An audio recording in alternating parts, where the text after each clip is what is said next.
Good morning. This is January 2nd, 2012, and I had a great day yesterday. Good morning. Wow.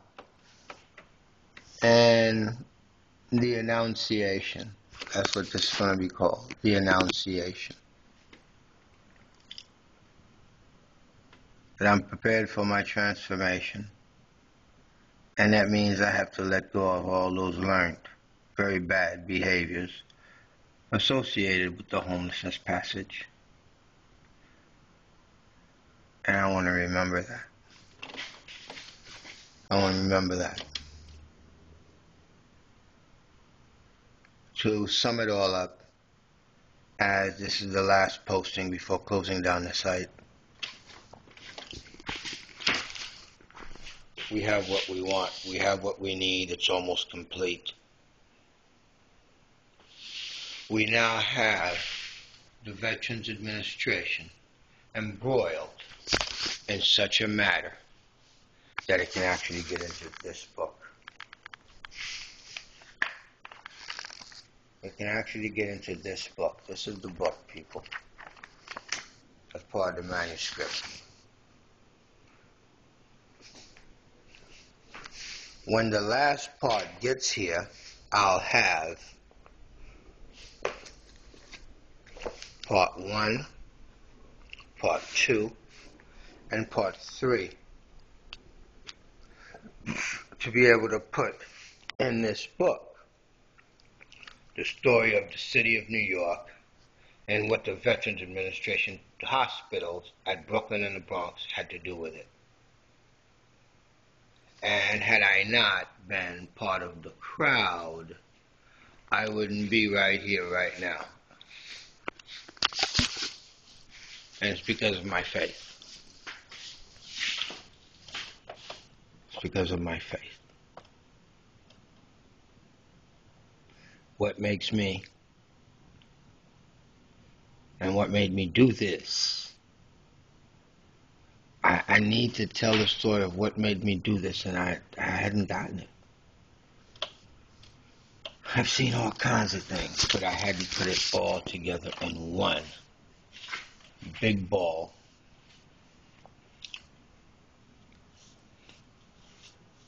of truths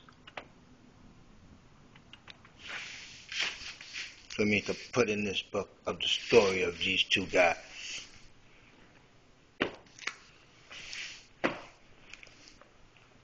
And this is a story that says the city of New York under the Michael R. Bloomberg administration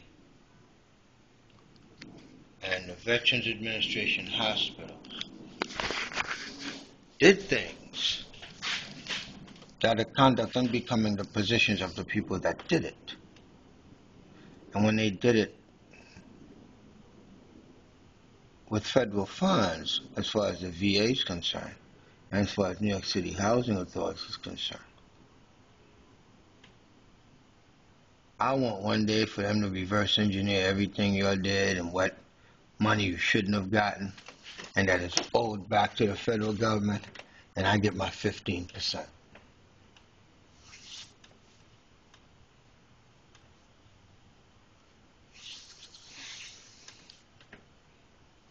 I gotta make this book exactly what it is, which is a New York Times bestseller, instant bestseller, that says that Michael R. Bloomberg got busted like Murdoch.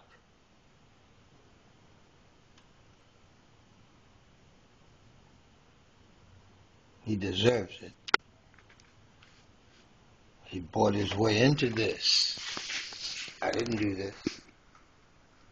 I'm a messenger. And they tried to kill the messenger. Well, the messenger they sent is the messenger that's supposed to be able to get in and out. I'm not suicidal. I'm not suicidal. I'm not crazy.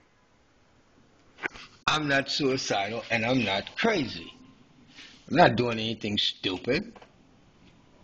I helped an old lady out. That old lady, come to find out, was robbed of $20,000. And they left in her apartment, tried to kill her, and thought they were so smart, so swift that they could cover that up. It's been contained, but it's not covered up. It's been all over the internet for years. I'm nationally recognized as a do-gooder. And I'm proud of that. I'm not a bad guy. There's nothing wrong with me, other than my single-minded determination to do good and to profit from it. I think that's great. They taught me that in school. American justice? Nice. It's okay. It's time tested.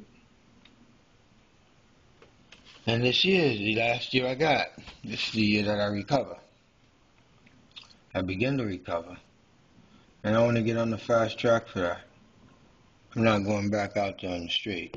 I am not going back out there and living on no doggone street for nothing. I'm not an animal. I won't do that anymore.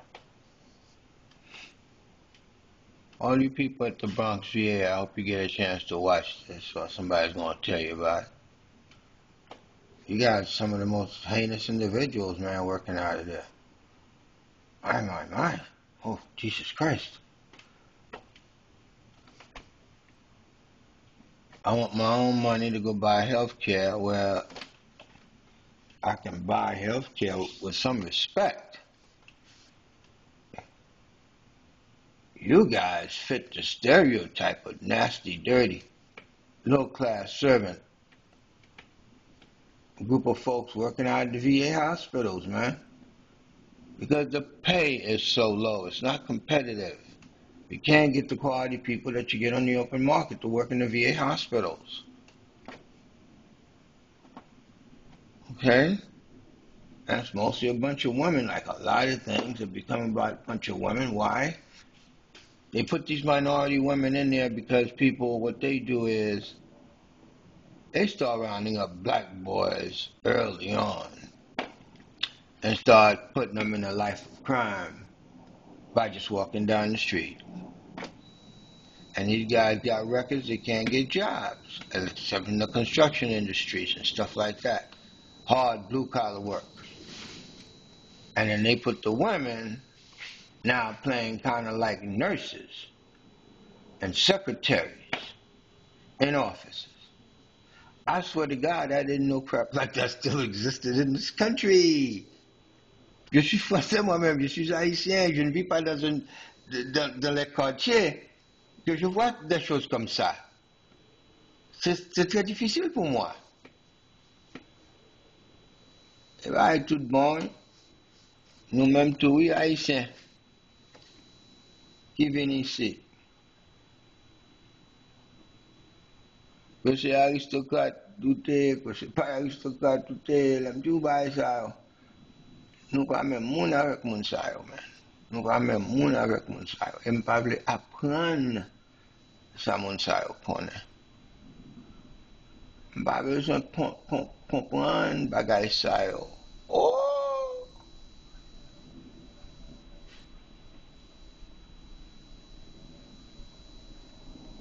Yo comprendre, yo ka mette un collant pour ou bien yo monte une photo bagay comme ça, ou fait pour venir paix. Et puis, pour venir un bon petit garçon, c'est vrai. Mais oui, chérie. Excusez-moi, oui, si créole moi en parle trop bon, mais haïtien mieux tout. Et ça m'a fait là, pourquoi j'aime un haïtien qui fait bagay comme ça aux États-Unis. Après, derrière pour m'apprendre que c'est pas mon consacré mieux du tout, non, moi-même. Et bon, mon moyen, et c'est mon de bien moyen. A maltraité me quoi, petit chien que mieux, tu restes avec. A parler avec moi comme si nous t'avons égal. Dans nos tintin. C'est quelque chose qui n'était pas normal. Hein? C'est pour ça que je veux retourner au Canada moi-même. Je suis plus à l'aise quand je suis à la part de mes peuples. Je ne peux pas rester ici dans ce pays sur ces conditions. Ce n'est pas bon pour moi. J'ai 56 ans maintenant. Je veux me marier, je veux faire des enfants. Et j'ai gaspillé ma vie, j'ai gaspillé plus que 10 ans avec cette Tintin-là. C'est pour ça qu'ils comprennent que je suis un imbécile pour batailler pour cette personne pour rien du tout. C'est pour ça que je prends toute l'information et je vais mettre dans un livre. Et j'ai fait des choses qui sont vraiment des choses de folie.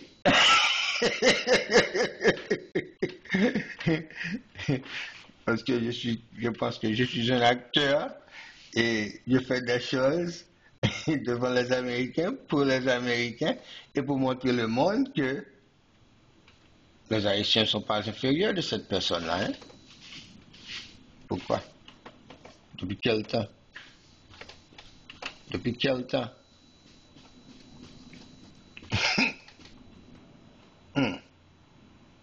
Si nous venons dans le pays, ça, et puis nous quittons, mettons-nous dans la classe africain-américain, la perdu, oui.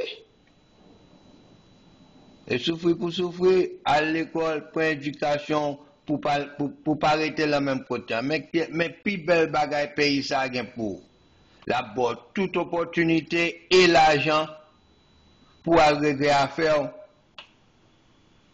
sous qu'à souffrir. Faut souffrir pour lui. Parce que n'y a pas bon rien pour rien. Et pas cadeau y a pour rien que je joigne ici, c'est cadeau lié.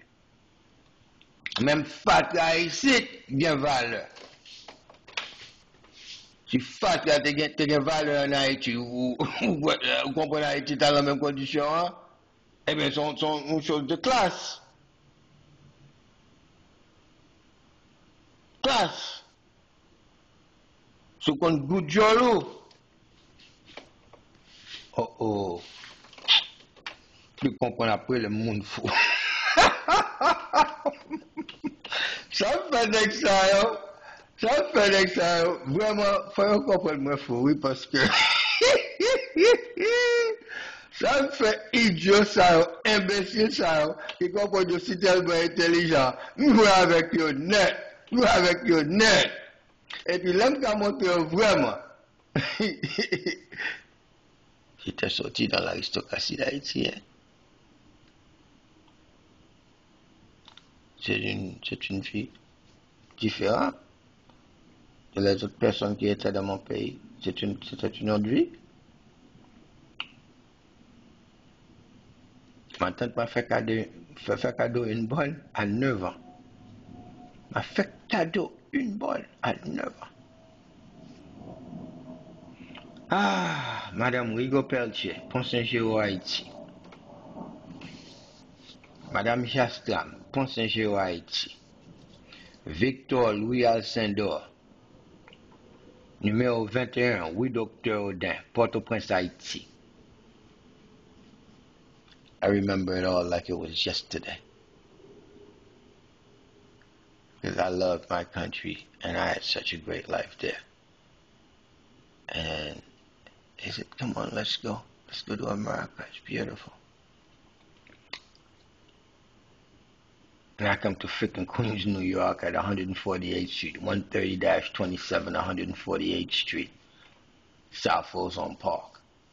Going to send me the PS45 and the first thing I see is NIGGER written on the freaking wall, and I'm like, somebody does, and I'm saying this in French in my head, somebody doesn't know how to spell the name of the country, Niger. I never knew anything about freaking nigger.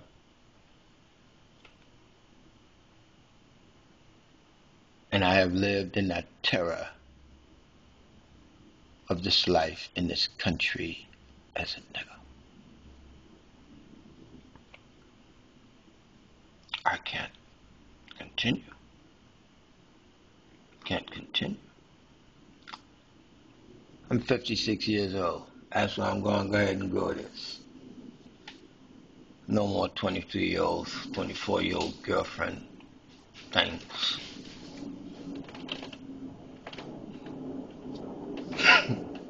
Facilla Genesis. Lord have mercy. Mm-mm-mm. You guys see what I did to these guys while I was in homelessness? Could you imagine what I could have done if they had left me alone? That's the whole thing, make you waste your time. You know, they're so powerful. You got to either take them to court. They're going to do to you what they're going to do to you anyway. And the only thing you can do is take them to court. Well, I made a business out of that and turned it into a business. I'm going to teach them a lesson. And I'm going to write it and I'm going to tell it to the world. It's fighting oppression. It's fighting racism. And I get 2 books out of it. I get this book of telling the story how I busted the Bloomberg administration and harvested the name, the fame, and the glory of everybody along the way. Nice. I hope I can get credit for it. I hope people like it. Like watching the story how one man just did something nobody else has done. Nobody's ever done that big and hadn't gotten credit for it, and unless he toots his own horn. I'm my own superhero. The kind of life I've chose to lead, ain't too many people want to be my friend and stay there. Because it hurts. It's hurting me. And pain creates character disorders. And at some points, I figured these guys believed that I was so distraught that I would allow pain to create a character disorder in me when it is a matter of my mind over that matter. And I have it all over the internet. I've got it in books. I've got it in litigation. I've got it in the trophies of all the asses that I done got busted. That's out of office, out of power, moved, changed, fired. Look, what I've been able to accomplish, ain't too many people can even backtrack it to show the damage he's left in the wake of his trials. And getting to here, that makes me my own superhero. What? Come on. You're my friends out there. Come on. What did I do to these guys? This is what's going in these books. It's going in these books. And I got these guys. These guys at them 2 VA hospitals in New York City are super special. I hope the Veterans Administration, as much as they've done for me, appreciates the fact that I brought them the asses of the Bronx and the Brooklyn VA on a silver platter. Bam! New York City. Lord have mercy. I am so happy that Justice Phyllis Ocular-Flug is probably the first judge, New York State Supreme Court judge, in the history of New York City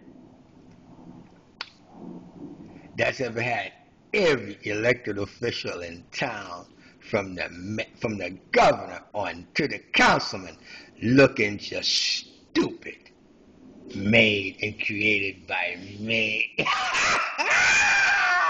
Yes! I can bask in the glory of my work because my destruction was what was planned, so that it never occurs. So I wouldn't have the bragging rights to tell you what I'm telling you right now and for other people to try to duplicate it. That's their horror, their nightmare. Somebody actually sent up and said, excuse me, that isn't correct. Well, I'm a government agent. I'm telling you, that's what I said. No. What the paper says is what your job is. Okay? Now, that little ebonic, downtrodden, cockamamie nonsense of you people living by a black law and a slave code, I don't want no parts of it. I don't want any parts of it. What is this? It's un-American. It's not good for you. It's not good for America. And I got to whisper it to you because, I don't know, a lot of other people should be telling it to you too. Yeah. You black folks, man, y'all got a culture that is just plain impoverished, and y'all proud of that. This hood life and all of that crap, you stupid. You're gonna glamorize Ebonics. Really? And what are you the one benefiting from creating it as a product for an economy? No. You're the kindling that's burning. Sorry. Oh no. I own a mansion that the fireplace is in that the kindling gets burnt into. So you see the difference between us? And I'm talking to you out there. That some of the black folks are starting to watch my show. Hurry up, go tell your friend. Go tell your friend, come and watch this. Come here. Come here. So, like I told the Haitians, my Creoles, if you ain't going to school, I don't care. I mean, look, man, look, I even learned to talk like you guys.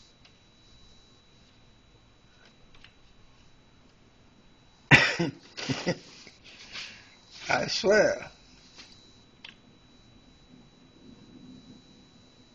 And I had to. That's because if I spoke any other way to most of y'all's women,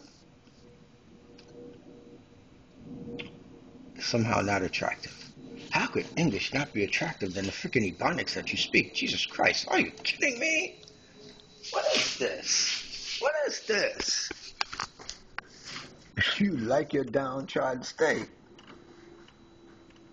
God, somebody's got to show you that's so much better. That where you at down there is like so low compared to how they live. And now, they don't care about living right next to you, and then the difference is as night and day, and nobody gives a crap. You don't go get an education. If there was a black national agenda that in the next 10 years, at least 25% of black America gets into college, and every one of them, and now we're not going to go for a 4-year, we're going to give them time, gets a 2-year degree. Every single one of them. At least 25% of every single black. And for every year, you raise the percentage up 1 point. You know where you'd be at in 50 years, 75 years, 100 years?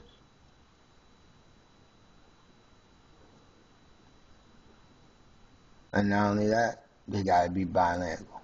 They should be speaking Chinese, they should be speaking Russian, they should be speaking French.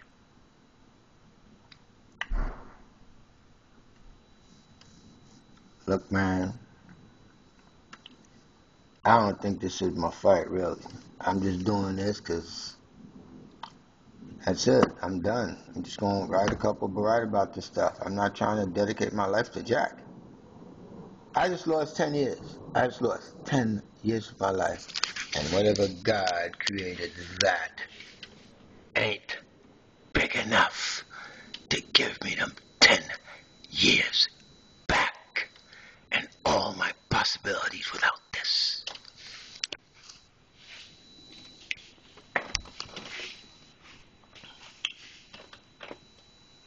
So,